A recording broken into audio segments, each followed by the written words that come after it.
കൂട്ടുകാരെ, ഇന്നില്ലേ ഞാനൊരു വെറൈറ്റി ചീര നിങ്ങൾക്ക് പരിചയപ്പെടുത്തി തരാം. എല്ലാവർക്കും അറിയാതിരിക്കാം. പിന്നെ നല്ല ഔഷധ ഗുണമുള്ള ചീരയാണ്. കണ്ട പൊന്നാങ്കണ്ണി ചീര എന്നാ പറയുക. അപ്പോൾ ഇത് കണ്ണിനെ പൊന്നാക്കും. പൊന്നാങ്കണ്ണി ചീര എന്ന് പറയും ഇതിന്. അപ്പോൾ ഇത് നല്ല ഔഷധ ഗുണമുള്ള ചീരയാണ്.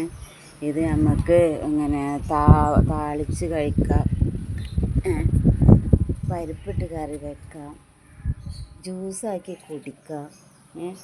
അപ്പോൾ 41 ദിവസമൊക്കെ കഴിച്ചാൽ കണ്ണ് കാഴ്ചയില്ലാത്തവർക്കൊക്കെ നല്ലതാണെന്ന് പറയുന്നു.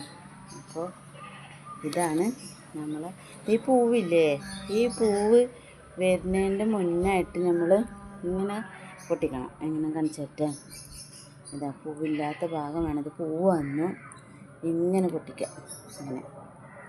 ഇങ്ങനെ പൊട്ടിച്ചിട്ട് നമുക്ക് പൂവ് വേണ്ട കേട്ടോ, പൂവില്ലാതാകുമ്പോഴേക്കും നമ്മൾ പൊട്ടിക്കണം. ഇതിപ്പോൾ കുറേ വലുതായി. ഇങ്ങനെ പൊട്ടിച്ചിട്ട് നമുക്ക് തോരൻ വെച്ചൊക്കെ കഴിക്കാം. ഇങ്ങനെ ഒരു തമ്പ് നട്ടാലും നമുക്കിത് ഉണ്ടാവും. അപ്പോൾ ഇതാണ് പൊന്നാങ്കണ്ണി ചീര. നല്ല ഔഷധമുള്ള ചീര കേട്ടോ. ഒക്കെ കണ്ണിനെ പൊന്നാക്കും, പൊന്നാങ്കണ്ണി ചീര എന്നാണ് പറയുക. ഓക്കെ, വീഡിയോ ഇഷ്ടമായ എല്ലാവരും കമൻറ്റും ലൈക്കും ഒക്കെ അടിക്കണം കേട്ടോ.